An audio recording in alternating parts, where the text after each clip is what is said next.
Salut les amis, bienvenue dans cette vidéo dans laquelle on va passer à l'implémentation de notre protocole MCP. Donc on va créer un serveur MCP qui va utiliser le protocole pour pouvoir communiquer avec l'application Desktop Cloud de manière basique pour que vous puissiez vraiment comprendre. Et puis plus tard dans une autre vidéo, on va essayer de faire un projet complexe pour pouvoir vraiment mettre en pratique les connaissances qu'on a vues ensemble. Alors, si vous êtes nouveau sur la chaîne, je vous recommande de vous abonner, s'il vous plaît. Ça fait chaud au cœur de voir que vous nous aidez. Et si vous n'avez pas vu la précédente vidéo, surtout, je vous recommande de la voir parce qu'elle va vous permettre de comprendre en long et en large le concept derrière ce protocole MCP. Alors, sans plus tarder, on passe directement sur l'écran pour pouvoir implémenter notre solution avec le Python et Cloud Desktop. Alors, très bien, nous voilà sur le site de Cloud Desktop.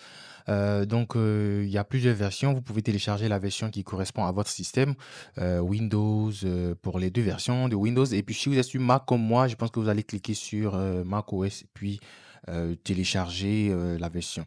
Une fois que vous l'avez téléchargé, vous l'installez selon les manières de faire de votre système d'exploitation.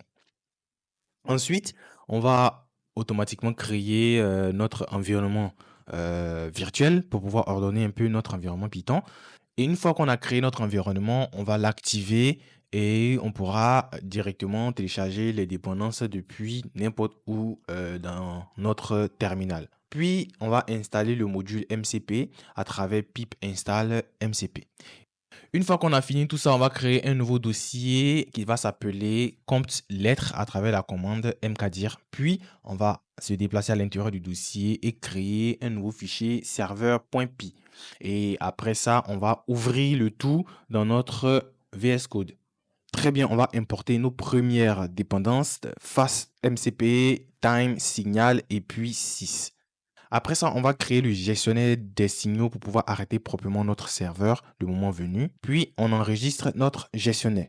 Puis là, maintenant, on va créer une instance du serveur MCP à travers FastMCP et passer en paramètres les différents éléments suivants qui sont name, host, port et puis timeout. Puis, on va définir notre nouvel outil et c'est cet outil-là qui va nous permettre vraiment de compter les différentes occurrences de la lettre N à l'intérieur de notre mot. Et une fonction qui va prendre en paramètre notre fameux mot et puis qui va renvoyer un nombre entier. Donc là, on va faire une petite description de notre fonction. On va écrire ici « permet de compter le nombre d'occurrences de la lettre N dans le mot ». Et là, on va commencer à travers un try, puis retourner le nombre de lettres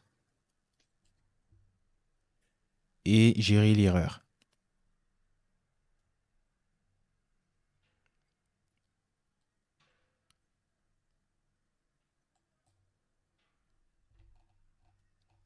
Une fois qu'on a fini ça, on va maintenant écrire la commande de fin qui va nous permettre d'exécuter proprement notre script. Là, on va mettre tout ce qu'il faut, voilà, et aussi gérer quelques erreurs. Une fois qu'on a fini ça, on peut voir tout ce qu'on a écrit. Voilà, une dernière vérification et on sauvegarde le tout. Puis, on va lancer le serveur pour le tester. Maintenant que le serveur MCP a été configuré avec succès et qu'on a lancé et qu'il fonctionne, on va maintenant passer à la configuration de Cloud Desktop, l'application qu'on a téléchargée en début de vidéo. Donc, je vais ouvrir Cloud et automatiquement, on a ça. Et là, on va aller dans les paramètres de Cloud et cliquer sur Développeur. Puis, on va éditer les configs. Selon le système d'exploitation que vous avez, vous allez constater que votre explorateur va s'ouvrir vers le dossier contenant le fichier de configuration. Vous allez ouvrir ce fichier de configuration-là à travers votre éditeur de code ou un éditeur de test que vous utilisez. Puis, on va configurer les différents éléments qui vont permettre à Claude de voir notre serveur MCP. Premier élément qu'on va mettre, ça sera MCP serveuse. Veillez vraiment à mettre le S à la fin.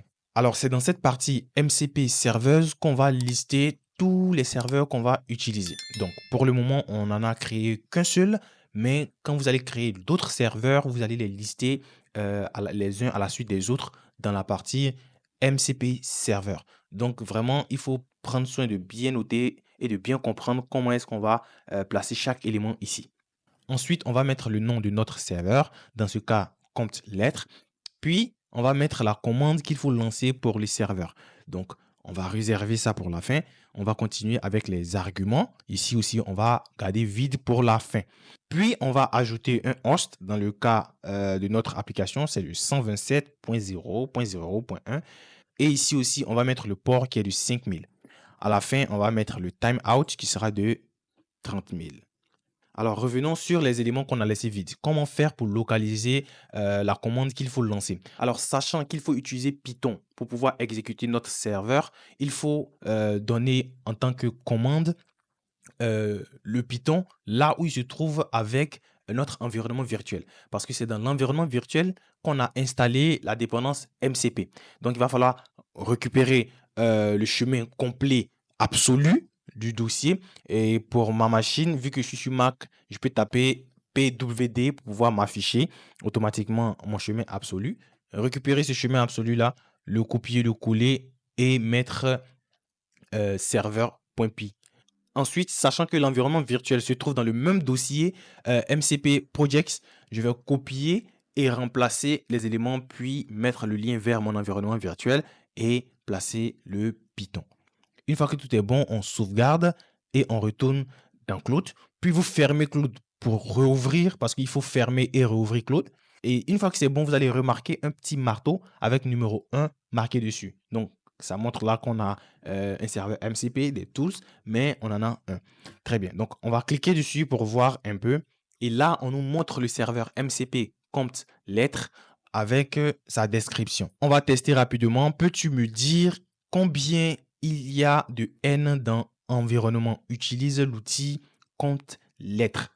Et là, on va laisser Claude s'en charger. Très bien, il a pu localiser notre serveur et il va demander l'autorisation. C'est très important, il demande l'autorisation d'utiliser uniquement pour le chat, utiliser pour toujours, voilà, ou bien refuser. C'est très important parce que il y a la sécurité. Il ne faudrait pas qu'on puisse exécuter n'importe quel serveur MCP sur notre, comment dire, sur notre ordinateur. On ne sait jamais, il y a des personnes qui peuvent introduire du code malveillant. Donc, on va choisir ici Hello for this chat. Voilà.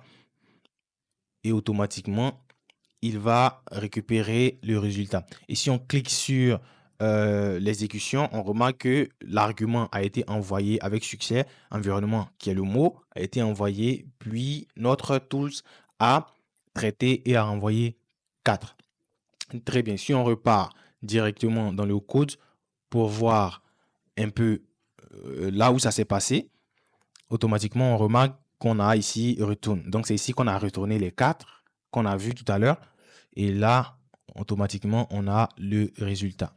Alors, c'est tout pour aujourd'hui. J'espère que vous avez très bien compris l'implémentation du serveur MCP qu'on a créé et que vous allez vous exercer à reproduire la même chose afin de pouvoir faire d'autres petits projets avec vos propres données.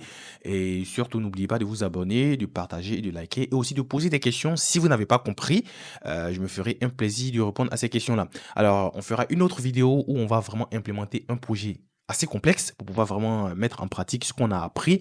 Donc, je vous dis à plus pour le prochain numéro. Ciao, ciao.